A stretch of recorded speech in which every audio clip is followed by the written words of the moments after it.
नमस्कार साथियों, गौरव ज्ञान धारा में आपका स्वागत है। पढ़ाई अच्छी चल रही होगी। आज अपन फिर से क्लास शुरू कर रहे हैं ऑनलाइन। बीच में गैप आ गया था। स्ट्रेटेजी सारी बता चुका हूँ, टाइम टेबल पूरा बता चुका हूँ, बुक की लिस्ट पूरी बता चुका हूँ। तैयारी आप सभी ने शुरू कर दी होगी, ये मुझे पूरा विश्वास है। और अब अपन वापस चलेंगे अपनी ट्रिक्स वाली क्लासेस की ओर। अब रेगुलर आपके क्लासेस आती रहेगी 1-2 दिन में, चिंता की कोई बात नहीं है। अब आज जो मैं जो क्लास लेके आया हूँ वो राजस्थान के संत के 3 पार्ट तो मैं डाल चुका था, और ये कहा था आपको कि चौथे पार्ट में यानी कि अंतिम पार्ट के अंदर मैं आपको एक सारणी बनाऊंगा। वह सारणी आप ऐसे कैसे याद कर लेना। और सारणी ये क्या होता है, पढ़ने के तरीके होते हैं कि किस चीज को कैसे याद रखा जाए। अब आप ऐसे तो पढ़ते हैं गाइड में, एक एक चीज को पढ़ते ही हैं, लेकिन फिर वो क्या कंफ्यूजन होता है आपका उसके अंदर। फिर आप एक पढ़ने जाते हैं, दूसरे का भूल जाते हैं, तीसरा पढ़ने जाते हैं, चौथे का भूल जाते हैं, ऐसा होता है। तो इस चीज को कैसे सारणीबद्ध तरीके से अपन याद करेंगे, ये भी एक तरह की ट्रिक ही है। सारणीबद्ध तरीके से इसको याद करेंगे तो आपका उसी सारणी के अंदर सारा डाउट क्लियर हो जाएगा। ये सारणी मैं यहाँ पर बोर्ड पर बनवाना आपको सिखा रहा हूँ, आप इसको साथ में बना दें। और इसके बाद में मैं इसकी पीडीएफ भी जो है डिस्क्रिप्शन में और टेलीग्राम ग्रुप में डाल दूंगा, और टेलीग्राम का भी लिंक जो है वह हर वीडियो के डिस्क्रिप्शन में दिया हुआ है, आप उससे जुड़ सकते हैं। क्योंकि टेलीग्राम समूह पर बहुत अच्छा डिस्कशन कर रहे हैं विद्यार्थी, उसमें सिर्फ बेचुनिंदा विद्यार्थी ही जुड़े हुए हैं जो पढ़ाई को लेकर सीरियस है, और उसमें मैसेज के ऑप्शन आपके लिए खुले हुए हैं। कोई अन्य ग्रुप की तरह आपको मतलब बैन नहीं कर रखा है कि सिर्फ हम डालेंगे वो आपको देखना ही है। आप उसमें अपनी समस्याएं लिख सकते हैं, एक दूसरे से डिस्कस कर सकते हैं। अनर्गल बातें नहीं करें, लेकिन उसके अंदर डिस्कस ज्यादा से ज्यादा करें। बहुत स्तरीय और एग्जाम में आने लायक प्रश्न सीधे अभी वहां पर आ रहे हैं। तो बिना समय को गवाए अब अपन क्लास को शुरू करते हैं। आज अपना जो संत संप्रदाय है, अब इसमें जो चीजें पूछी जाती है ज्यादातर रीट के लेवल की ही क्लास अभी चलाऊंगा मैं। जैसे ही रीट का एग्जाम हो जाएगा तो उसके बाद में अपन जो है इसका स्तर बढ़ा भी देंगे और अन्य एग्जाम के हिसाब से भी क्लासेस लेकर आएंगे। लेकिन अभी जो है अपन रीट के हिसाब से चलते हैं, ताकि आप लोग गुमराह ना हो कि इतना ज्यादा भी नहीं पढ़ना है और बिल्कुल कम भी नहीं पढ़ना है। जो इसका लेवल बना हुआ है, जहां से प्रश्न बनते हैं उस हिसाब से अपन आगे चलेंगे। तो आज अपन पढ़ते हैं रीट के अंदर। देखो क्या पूछा जाता है, जो मेन पूछे जाएंगे आपको। सबसे पहली बात, यदि पूछे जाएंगे तो संप्रदाय के आपको प्रवर्तक पूछ लिए जाएंगे, पहला प्रश्न यहां से बनता है। दूसरा प्रश्न बनते हैं कि उनका जन्म स्थान। यहाँ जन्म स्थान लगभग कम पूछा जाता है, प्रधान पीठ ज्यादा पूछी जाती है। एक तो यहाँ से एक गुरु ज्यादा पूछे जाते हैं, ग्रंथ पूछे जाते हैं। तो ये जो सारणी में मैंने आपको बताया, विशिष्ट विवरण के अंदर मैं और भी तथ्य बता दूंगा। और यहाँ पे प्रवर्तक, जन्म स्थान, प्रधान पीठ, गुरु, ग्रंथ इनके कौन से लिखे हुए हैं, किसके हैं और किसके लिखे हुए हैं, और विशिष्ट विवरण के अंदर इनसे संबंधित तथ्य बता दूंगा। तो एक बार कमेंट करके बता देना वीडियो की, यदि इसमें आपको अक्षर नहीं दिख रहे हो या कोई, तो अगली बार जो है इसमें सुधार कर दिया जाएगा। सबसे पहले अपन लेते हैं, वैसे मैंने 3 पार्ट डाले हुए, उसमें डिटेल बताई है, आज सारणी को लेके आया हूं। सबसे पहले अपन बात करते हैं प्रणामी संप्रदाय की। प्रणामी संप्रदाय की यदि बात की जाए तो प्रवर्तक आप सभी को पता होगा, प्राणनाथ जी थे। कौन थे? प्राणनाथ जी इनके प्रवर्तक थे। जन्म स्थान जो प्राणनाथ जी का था वह जामनगर था। कहां था? जामनगर, गुजरात के अंदर इनका जन्म स्थान था। प्रधान पीठ, जन्म स्थान जामनगर है, लेकिन प्रधान पीठ इनकी जो थी वो पन्ना एमपी। कहां? पन्ना एमपी के अंदर इनकी प्रधान पीठ थी। इस बात को ध्यान में रखें। गुरु का नाम, इनके गुरु का नाम था निजानंद जी। क्या नाम था? निजानंद जी। हाथों हाथ आप साथ में 2-3 बार बोलेंगे, हाथों हाथ ये सारणी याद हो जाएगी, संत संप्रदाय आपका टॉपिक क्लियर हो जाएगा बिल्कुल ही साथ में। और यहीं से प्रश्न आएंगे, आप देखेंगे एग्जाम में प्रश्न सारे यहीं से बनेंगे। निजानंद जी इनके गुरु थे। इनके 2 ग्रंथ थे, उन्हें याद रखना आप। एक तो था तारतम सागर। क्या था? एक तो तारतम सागर, और एक था कुजलम स्वरूप। कुजलम स्वरूप, ये इनके ग्रंथ थे। विशिष्ट विवरण की यदि बात बताऊं मैं आपको, तो इनके जो है बुंदेलखंड के एक राजा थे छत्रसाल, वो इनके परम भक्त थे। बुंदेलखंड के राजा छत्रसाल इनके परम भक्त थे। तो ये प्राणनाथ जी का हो गया। देखो प्राणनाथ जी का हो गया प्रणामी संप्रदाय, जामनगर, गुजरात, पन्ना एमपी प्रधान पीठ, निजानंद, तारतम सागर, छत्रसाल इनके परम भक्त थे। बस यहां से बाहर नहीं जाएगा। पन्ना एमपी और प्राणनाथ जी स्पेशल रूप से याद रखें। अब चलते हैं लालदासी संप्रदाय। लालदासी संप्रदाय तो सीधी सी बात है, किसने स्थापना की इसकी? लालदास जी ने। किसने की? लालदास जी ने। जन्म स्थान जो लालदास जी का था वो धौली दूब, धौली दूब अलवर के अंदर, धौली दूब अलवर। प्रधान पीठ इनकी जो है नगला भरतपुर, नगला भरतपुर में इनकी प्रधान पीठ है। प्रधान पीठ को सभी को याद रखनी आपकी बहुत जरूरी है। इनके अंदर इनके जो गुरु थे वे थे गदन चिश्ती, इनके गुरु जो थे वे गदन चिश्ती इनके गुरु थे।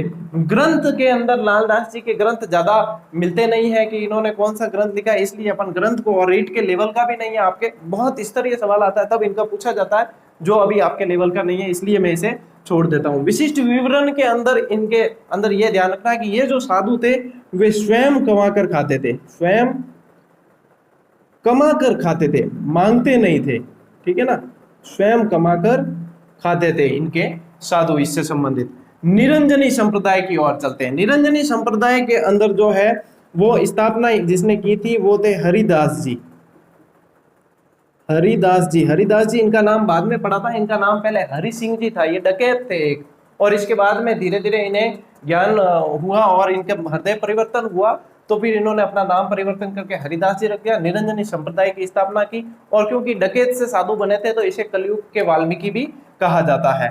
तो हरिदास जी का जो जन्म था वो कापड़ोद, कापड़ोद नागौर के अंदर, कापड़ोद नागौर।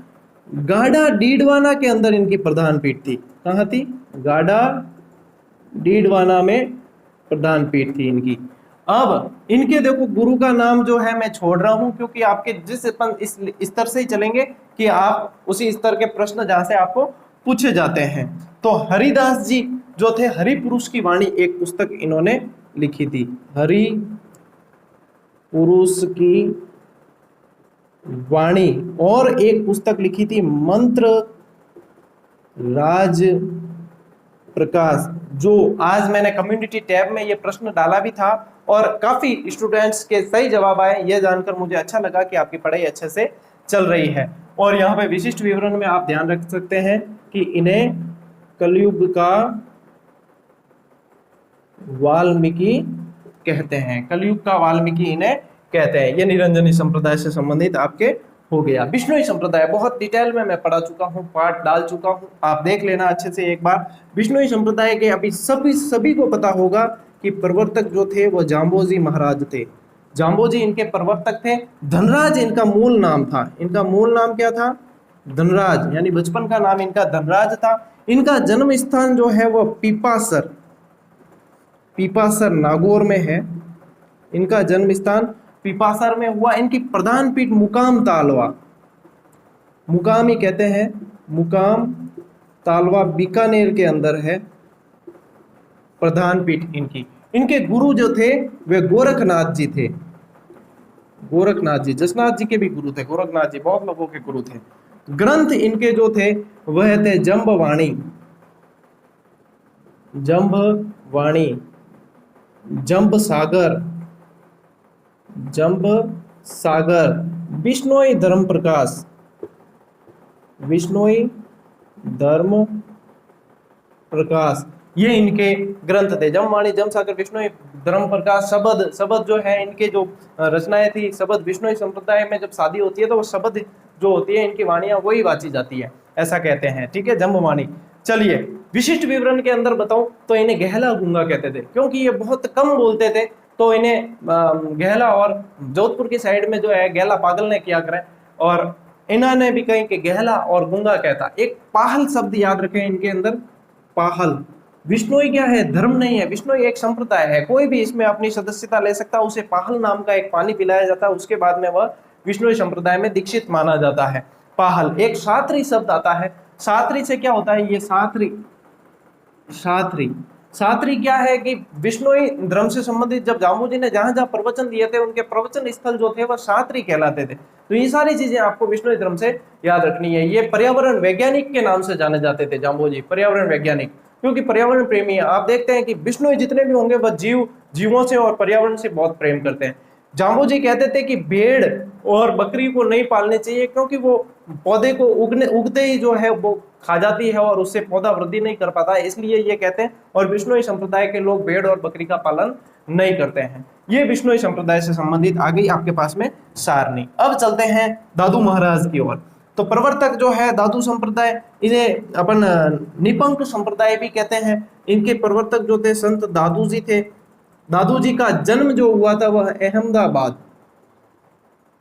अहमदाबाद कहते हैं कि ये लोदीराम नाम के ब्राह्मण को जो है बहते हुए तालाब में मिले थे। ये तालाब के अंदर तैरते हुए मिले थे, एक टोकरी के अंदर, अहमदाबाद के अंदर। 1544 के अंदर इनका जन्म हुआ था। प्रधान पीठ इनकी जो है वो नारायणा है। प्रधान पीठ नारायणा जयपुर के अंदर है। इनके गुरु का नाम वृद्धानंद जी था। क्या नाम था? वृद्धानंद जी। बूढ़ो जी भी क्या, वृद्धानंद जी ने बूढ़ो जी भी किया करें। बूढ़ो जी या वृद्धानंद जी इनके गुरु का नाम कहते हैं। इनका जो ग्रंथ था वह दादू दयाल री वाणी। क्या नाम था? दादू दयाल री वाणी और दादू दयाल रा दुहा। और ये सदुकड़ी भाषा में लिखे हुए हैं। सदुकड़ी भाषा कहते हैं, ढूंढाड़ी भाषा कहते हैं, सदुकड़ी भाषा। ढूंढाड़ी इसलिए कहते हैं, ढूंढ नदी के आसपास बसा हुआ क्षेत्र है जयपुर का, वह ढूंढ प्रदेश कहलाता है और ढूंढाड़ कहलाता है, और ढूंढाड़ी भाषा वहीं की बोली जाती है। विशिष्ट विवरण के अंदर मैं आपको बताऊं तो इनके 152 शिष्य थे, उसमें से 52 स्तंभ कहे जाते हैं, मेन शिष्य थे। 52 शिष्यों में सुंदरदास जी, गरीबदास जी, मिस्किन जी, ये सभी इनके शिष्य थे और इन्होंने भी अपने अलग अलग जो है धर्म का प्रचार किया था। ये दादू दयाल जी से संबंधित है। और पंचतीर्थ इनके स्पेशल है, जिसकी मैंने ट्रिक दादू दयाल जी को जब पढ़ाया था तब बताया था। नरा आशा बरो कल्याण, नारायणा, आमेर, सांबर, बराना और कल्याणपुर, ये सारे दादू पोल सारी चीजें जो है उसमें डिटेल में बता चुका था। अभी यहाँ पर अपन सिर्फ सारणी से चलेंगे। राम स्नेही संप्रदाय, राम स्नेही संप्रदाय के जो प्रवर्तक है वे है रामचरण जी। रामचरण जी, इनका बचपन का नाम राम किशन जी था। बचपन का नाम क्या था? राम किशन जी बचपन का नाम था। इनका जन्म स्थान, रामचरण जी का जन्म स्थान जो था वो मालपुरा टोंक में बताया जाता है। मालपुरा टोंक के अंदर बताया जाता है। इनकी प्रधान पीठ सभी जानते होंगे जो अच्छी तैयारी कर रहे हैं, शाहपुरा भीलवाड़ा के अंदर। शाहपुरा भीलवाड़ा के अंदर इनकी प्रधान पीठ है। यहाँ पर फूलडोल उत्सव, फूलडोल मेला भरा जाता है भाद्रपद के अंदर। ये शाहपुरा के अंदर भरा जाता है। इनके जो गुरु थे रामचरण जी के, उनका नाम था कृपा राम जी। कृपा राम जी इनके गुरु थे। इनका जो ग्रंथ था वह अर्णब वाणी, अणबे वाणी भी कहते हैं, अर्णब वाणी या अणबे वाणी भी कहते हैं, राम स्नेही संप्रदाय से संबंधित। अब चलते हैं रैण शाखा। राम स्नेही संप्रदाय की ही रैण शाखा है जिसके प्रवर्तक थे दरियाव जी। इनका जन्म जैतारण में हुआ। जैतारण पाली से ही मैं भी हूं। जैतारण के अंदर इनका जन्म हुआ। प्रधान पीठ रैण के अंदर ही, रैण नागौर में इनकी प्रधान पीठ है। इनकी प्रधान पीठ आ गई। इनके गुरु जो थे वो प्रेमदास जी थे। गुरु जो थे वह प्रेमदास जी। ठीक है। ग्रंथ इनके मैं नहीं बता रहा हूं क्योंकि ये बहुत ज्यादा डीप सवाल हो जाएगा। ग्रंथ यदि पूछा जाएगा तो आरएस के अंदर पूछा जा सकता है इनका ग्रंथ।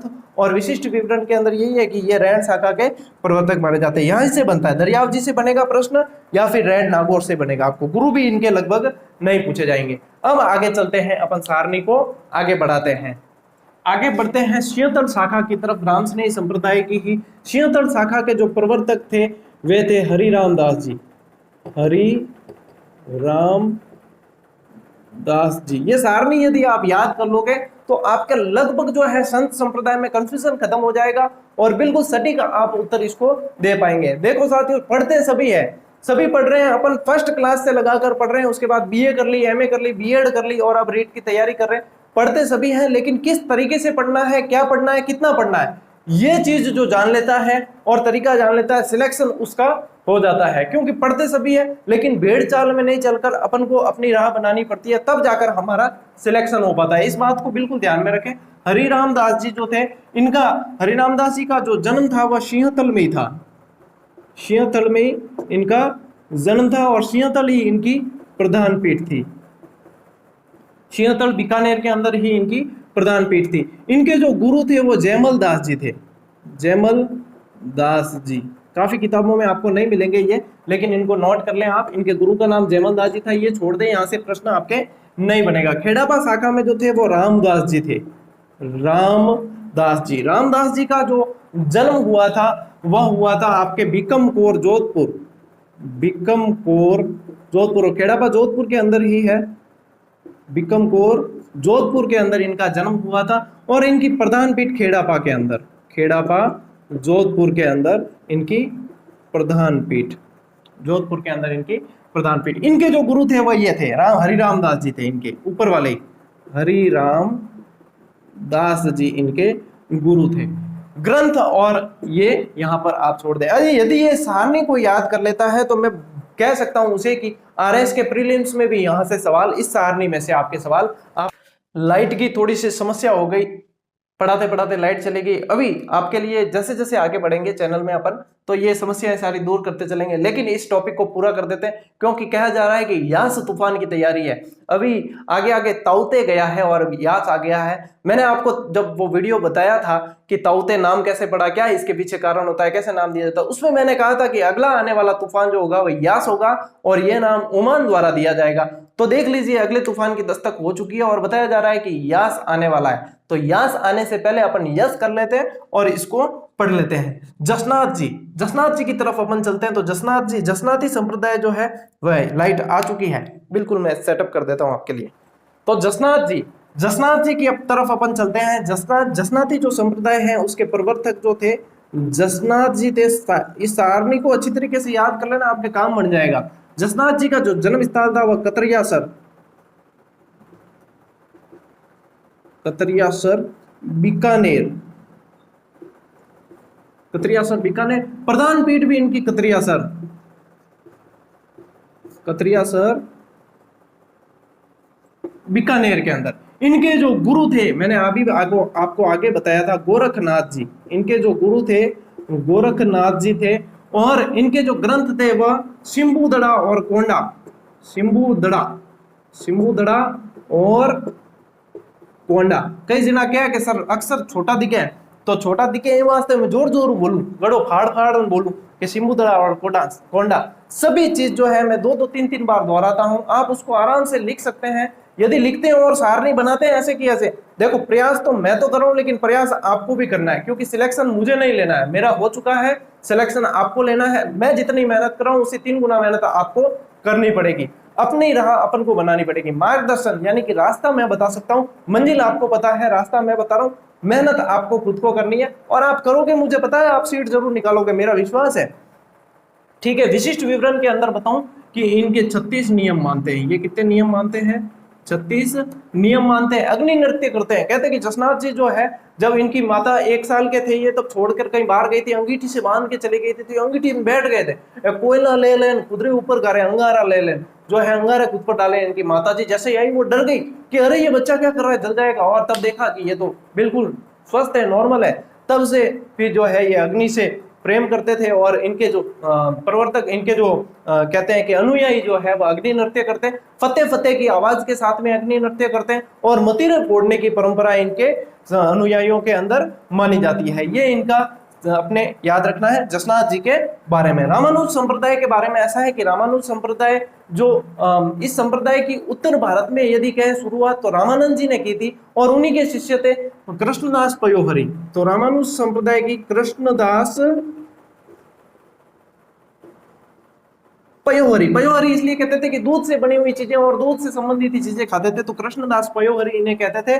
और कृष्णदास पयोहरी इन्हें कहते थे। इनके जन्म स्थान को अपन यहाँ पर छोड़ते हैं क्योंकि नहीं पूछा जाएगा इसलिए। इनकी जो प्रधान पीठ थी वह गलता जयपुर के अंदर, गलता जयपुर के अंदर प्रधान पीठ थी। गालव ऋषि द्वारा स्थापित किया गया, इसलिए गलता जयपुर के अंदर। मंकी वैली कहा जाता है, बंदर ज्यादा पाए जाते हैं गलता जयपुर के अंदर। इनके जो गुरु थे वह रामानंद जी थे, रामानंद जी थे। ठीक है, चरणदासी संप्रदाय। चरणदासी संप्रदाय देखो इसमें एक रण आया है चरण के अंदर, यानी कि इनके बचपन का नाम था रणजीत। रणजीत बचपन का नाम क्या था? रणजीत शाह। इनके प्रवर्तक जो थे ये चरणदास जी थे, चरणदास जी, चरणदास जी प्रवर्तक थे। जन्म स्थान चरणदास जी का डेहरा अलवर, डेहरा अलवर। इनकी प्रधान पीठ जो है चरणदास जी की वह दिल्ली के अंदर, दिल्ली में प्रधान पीठ है, बिल्कुल दिल्ली के अंदर है। इनके गुरु जो थे चरणदास जी के, दिल्ली में प्रधान पीठ है, गुरु जो थे वो मुनि सुखदेव, मुनि सुखदेव इनके गुरु थे। इनके ग्रंथ, चरणदास जी के जो ग्रंथ है वह है ज्ञान स्वरोदय, ज्ञान स्वरोदय, ब्रह्मचरित्र,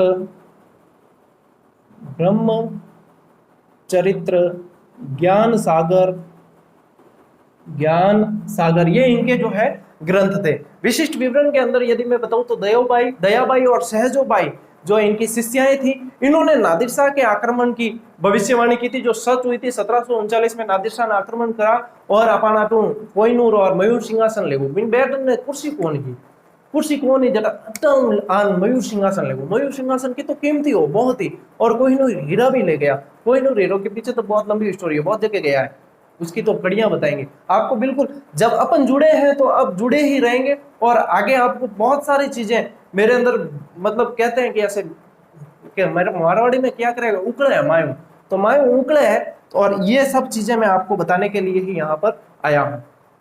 चलिए ज्यादा बातें नहीं करते हुए आगे चलते हैं दासी संप्रदाय की ओर। दासी संप्रदाय में यदि आप पढ़ेंगे तो मीराबाई जो है दासी संप्रदाय की प्रवर्तक है। मीराबाई को सभी अच्छी तरीके से जानते हैं। इनका जन्म जो हुआ वो मेड़ता नागौर के कुड़की पाली में इनका जन्म हुआ। कहाँ हुआ? कुड़की पाली में इनका जन्म हुआ। इनकी प्रधान पीठ मेड़ता नागौर के अंदर बताई जाती है, मेड़ता नागौर के अंदर बताई जाती है। इनकी अंतिम समय में जो इन्होंने भक्ति की थी वो द्वारका में की थी। इनके जो गुरु थे, वह पहले गुरु जो थे इनके, वह जीव गोस्वामी थे। जीव, ये अच्छी तरीके से याद कर लेना, जीव गोस्वामी इनके पहले गुरु थे, और रैदास जी जो थे वह दूसरे गुरु थे। रैदास जी दूसरे गुरु थे, पहले गुरु जीव गोस्वामी थे इनके। और इनके जो ग्रंथ है उसमें आप पढ़ेंगे कि राग सोरठा, राग सोरठा, सोरठा, भक्ति पदावली, भक्ति पदावली, रुक्मणी मंगल, रुक्मणी मंगल, नरसी बायरो मायरो। ज्यादातर लोग कंफ्यूजन होते हैं, नरसी बायरो मायरो में जो है मीराबाई कर देते हैं, लेकिन नरसी बायरो मायरो जो है वह रत्ना खातिन ने लिखी थी, और इनके मार्गदर्शन में लिखी थी मीराबाई के। और इनकी जो है मृत्यु हो गई थी द्वारका के अंदर। कहा जाता है कि ये मूर्ति में समा गए थे कृष्ण भगवान की। मेवाड़ के सामंतों द्वारा इन्हें कई बार मारने का प्रयास किया गया, लेकिन कोई इन्हें मार नहीं पाया था। ये द्वारका में भक्ति करते थे कृष्ण भगवान के अंदर, बहुत इनकी जो है ज्यादा भक्ति थी। इन्हें राजस्थान की राधा कहा जाता है, मेवाड़ की राधा इनको कहा जाता है। बहुत ही प्रेम भाव वाली इन्हें ये जो है कृष्ण भगवान को अपने पति के रूप में मानकर भक्ति किया करते थे। तो ये प्रमुख संत है। इनके अलावा यदि मैं बताऊं, इस सारणी के अलावा जिसमें सीधे ही जो प्रश्न बनते हैं, ये तो हो गई आपके सारणी।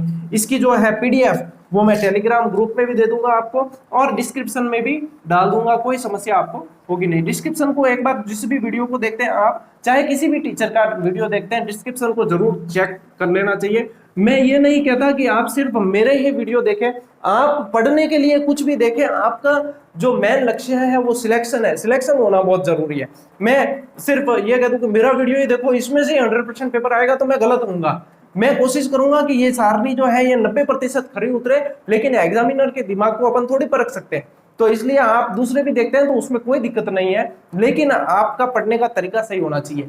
मैं जो क्लासें लेकर आऊंगा उसमें ज्यादातर आपको ट्रिक्स दूंगा। यदि आप इस तरह दूसरी जगह भी पढ़ते हैं तो एक बार वही टॉपिक आप यहाँ पे भी देख लिया करें, ताकि उसमें आपको बहुत सारी ट्रिक्स मिल जाएगी, और उस ट्रिक से आपका कंफ्यूजन दूर हो जाएगा और याद रखना आसान हो जाएगा। तो चलिए आपको 2-3 और चीजें बता देता हूं। जैसे कि एक पूछा जाएगा आपको गुदड़ संप्रदाय, गुदड़ संप्रदाय। गुदड़ संप्रदाय के अंदर आपको याद रखना है इनके प्रवर्तक संत दास जी थे, संत दास जी इनके प्रवर्तक थे। ठीक है, एक तो ये भिलवाड़ा से संबंधित हो गया गुदड़ संप्रदाय, एक तो ये पूछा जाता है। एक आपको यदि और पूछा जाएगा तो अलखिया संप्रदाय पूछा जाता है, अलखिया संप्रदाय। अलखिया संप्रदाय की जो प्रवर्तक थे वह थे लालगिरी जी। कौन थे? लालगिरी जी थे। लालगिरी जी का जन्म हुआ सुलखिया में, सुलखिया चूरू के अंदर। अलखिया सुलखिया याद हो जाए, कोई दिक्कत को नहीं। अलखिया सुलखिया, सुलखिया चूरू में इनका जन्म हुआ। इनकी प्रधान पीठ बीकानेर में बताई जाती है, बीकानेर के अंदर इनकी प्रधान पीठ बताई जाती है। ये आगे आपके जो है मुख्य संत दास जी को जरूर याद रखें, क्योंकि ये सीधा ही प्रश्न यहीं से बनेगा, यदि बनेगा तो आपके यहीं से प्रश्न बनेगा। ये सारी की सारी चीजें अपने संत संप्रदाय जो है आज पूरा हो गया टॉपिक, ठीक है। अब अगली क्लास जो है एक चित्रकला का एक पार्ट रहा है, जिसके अंदर मैं मेन चित्रकलाएं तो बता चुका हूं, लेकिन कुछ जो है छोटी मोटी चित्रकलाएं और मुख्य जानकारियां बाकी है, वो पार्ट मैं बहुत जल्दी आपको 1-2 दिन में दे दूंगा। और बाकी अब निरंतर क्लासेस चलती रहेगी। जिसने टाइम टेबल वाला वीडियो नहीं देखा है वह डिस्क्रिप्शन से देख लें, टाइम टेबल वाला वीडियो भी, पीडीएफ भी देख लें, और फॉलो करना चाहे फॉलो कर सकते हैं। बहुत ही सही तरीके से फॉलो होगा, बहुत ही व्यवस्थित टाइम टेबल बना हुआ है। हाउसवाइफ्स के लिए भी टाइम टेबल बनाया हुआ है, जो मैंने डिस्क्रिप्शन में दे दूंगा। बुक्स की लिस्ट जो है मैं डिस्क्रिप्शन में दे दूंगा। सारी चीजें जो है चैनल पर अवेलेबल मैं धीरे धीरे करवा चुका हूं, और आगे भी आपके साथ में ऐसे जुड़े रहेंगे। अब जो है देखो, क्लासेस तो रेगुलर आएगी, लेकिन क्लासेस को शेयर करना आपकी जिम्मेदारी है। अब मैं क्लासेस देने की जिम्मेदारी मेरी है आपके पास में, लेकिन क्लासेस कहां तक पहुंचती है आपको शेयर करने की जिम्मेदारी मैं आप पर विश्वास करता हूं, इसलिए मुझे पता है कि आप शेयर जरूर करेंगे। तो मेरे साथ जो साथी जुड़े हैं उनसे निवेदन ये रहेगा कि क्लासेस आप देखते हैं, आप नोट्स बनाइए, लेकिन इसे शेयर करने में साझा न करें, आप शेयर जरूर करें। जितने लोग देखेंगे उतना ही हमारा भी हौसला बढ़ेगा और उनका भी फायदा कहीं ना कहीं हो जाएगा। तो साथियों मिलते हैं अगली क्लास में, तब तक के लिए राम राम, जय हिंद।